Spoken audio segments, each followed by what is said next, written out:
Now, before we get to the other question, a very important question, independence, let's examine yet another important uh, question here, which is conditional probability. How does conditional probability intermingle with joint probability, marginal probability? Now, we now understand that marginal is just single variable in the presence of two variables kind of probability table.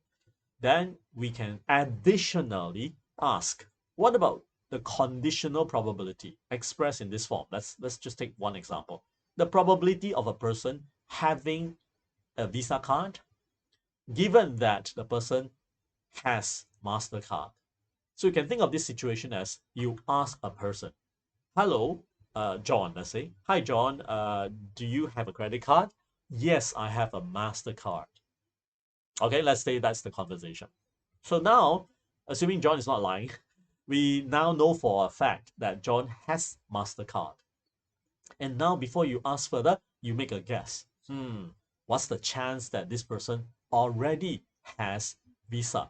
Because if the chance is more than 0.8, for example, then I better not promote this Visa card promotion to this person. Do you see that? Right? Because if the probability is low, this person doesn't yet have a Visa card, then I should promote Visa card, right? Now we are translating this conditional probability question into a business decision question, marketing business decision question. Should I promote Visa card or not, given that I know the person has MasterCard? So that is the context to understand the left-hand side. How about the calculation? So by definition, if you still recall, we are going to say this is equivalent to finding P of Visa given master, right? P of Visa and having a master divided by P of MasterCard. So that is according strictly to the algebra, the definition of conditional probability. But let's understand this. Remember that we are counting, right? We are, instead of saying P, we do a count. So count divided by count.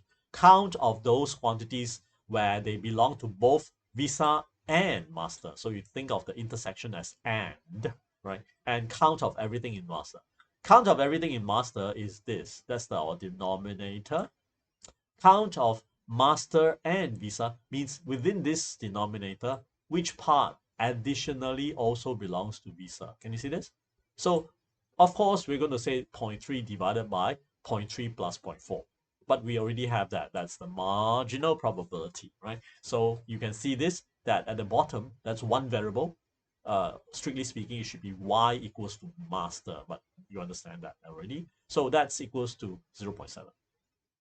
Okay, so quick evaluation, 0.4286, pretty low. And so the chance that the person already has a master is not high.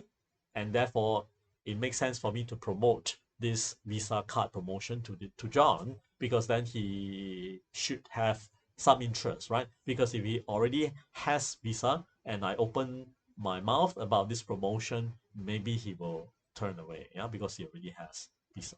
Okay, so let's calculate another conditional probability. Um, I ask the person, hi, have you got a credit card? Yeah, I already have one, but the person stops there. I didn't tell you whether it's Visa or Master. So that's at least one card. Yeah. Would you be interested in having a Visa card, right? So we wonder, given that the person has at least one credit card, is that going to be Visa, right? Well, of course, that also can be some sort of poker game, right? Given that you have an ace on the table, how likely do you have another ace on hand? And so at least one credit card, what's the chance that you have no Visa? So we understand that, right, in this story context. But if we look at the joint table, at least one card, let me change my color. At least one card means you can have Visa, you can have Master, you can have both Visa and Master, right? So this L shape will define our denominator. So of course, we can draw it with the square area being proportional. So 0.4 will have a large area, 0.3 is slightly smaller, 0.1 is hardly visible. But we can also label it with 0.3, 0.4, 0.1, just like what we have done here, so that we don't really have to measure literally the area, but just rely on the figures here. Yeah. So our denominator clearly is just 0.8. 0.1 plus 0.3 plus 0.4. Yeah. And what is it within this green L shape area that we are interested in? We are interested in having no visa. No visa. So no visa only part is here. Yeah. So this segment out of the entire green area, what's the proportion? That is our conditional probability. So you can see from the diagram that we therefore will use 0.4 as our numerator and add up the entire area given by the L shape. That's 0.8, right? So we get a 0.5 here. So that would be our probability, half-half. But more importantly is how did you manage to calculate it given the joint table? So I hope you're now clearer that yes, conditional probability is very well and alive even in the case of joint probability table. Let's ask an important question. Given this joint table of x and y, and assuming there are probabilities, right? So into the future, population and all that, we ask this question, are x and y independent? Are x and y statistically independent? Now, if you recall, that just means that p of x and y is equal to p of x times p of y. Okay, so if you recall that, that means, just let me write that p of x and y,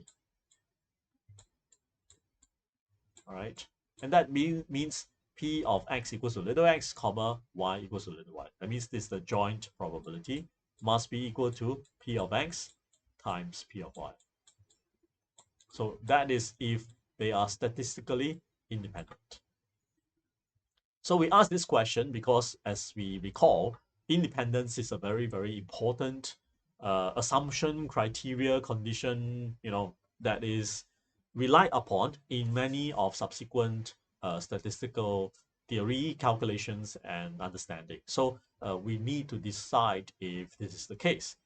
So a simple way to answer this question is, so long as each or one of these cells, there are 4 cells here, right, in the joint table. So long as one of these cells disagree with the corresponding product of the marginal probabilities, then it is not independent.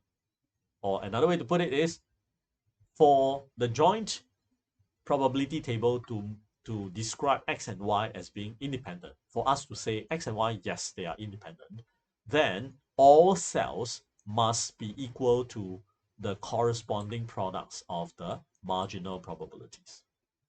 So how to get that? Well, on the right side is what we call the independent joint table. And this is kind of induced from or derived from first finding the marginal probabilities and then multiplying them. For example, 0.7 times 0.4 must be given in this cell. So we get 0.28. That means we literally write down what are we expecting that cell's probability to be had we assume that x and y are independent. Yeah. Then every cell must be, of course, the corresponding product of the marginal probabilities. So let's look at this 0.42. That must be 0.6 times 0.7, right? 0.18 is a result of 0.6 times 0.3. And finally, 0.12 is a result of 0.4 times 0.3. So if you have a 100 by 100 table, every cell must also agree to this exactly. Okay, so of course we're not going to manually do that, but the concept is the same. And when we get to 100 by 100 table, we just let the computer do it, and that's very easy to verify and program, so long as you understand this, right? So we have a 2 by 2 table, but don't underestimate this example because it is highly scalable to larger sizes and even rectangular shaped, because x and y, they don't necessarily have to have the same number of descriptives, right? So x can have 10 different labels, y can have 4 different labels, and they don't have to be the same. And even so, in a rectangular table, you still have to have this behavior for x and y to be independent. So now we can compare. 0.3 already different from 0.28, right? So bye-bye. We cannot declare that X and Y are independent. So this comparison is a very strict comparison. So long as one cell differs, then the independence is broken. Yeah. Okay. So this is how we answer the question. If you happen to encounter this kind of questions, you should now know how to answer. Now, just a side note, right? Some of you might have noticed that 0.3 and 0.28, are you kidding? They are like quite close, right? Are we so stringent, right? What if there's a little slight round-off error in the 6th decimal place? Then isn't that too stringent? And that seems pretty independent to me already, right? So 0.4 and 0.42, they're pretty close. Why are we so stringent about it? And to what decimal place do we stop at, isn't it? So those are very important and good questions. Are we going to be strictly, numerically comparing all the numbers?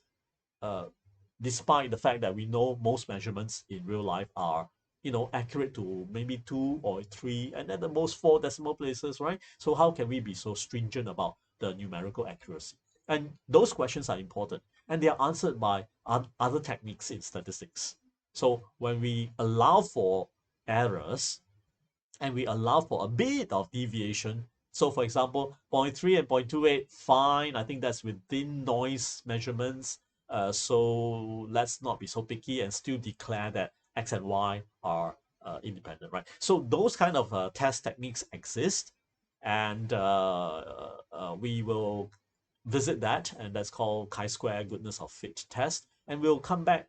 I will borrow concepts learned here, right, where we start testing the deltas, the differences, to see if they are big enough, and the relevant reference joint probability table to begin with has to be the independent joint probability table induced from the original data that we have, the original joint table that we have. Yeah, so we still use this concept. For now, let's just stick to the stringent cell by cell comparison. So long as they don't equate with one another, even for one cell, we say they are independent.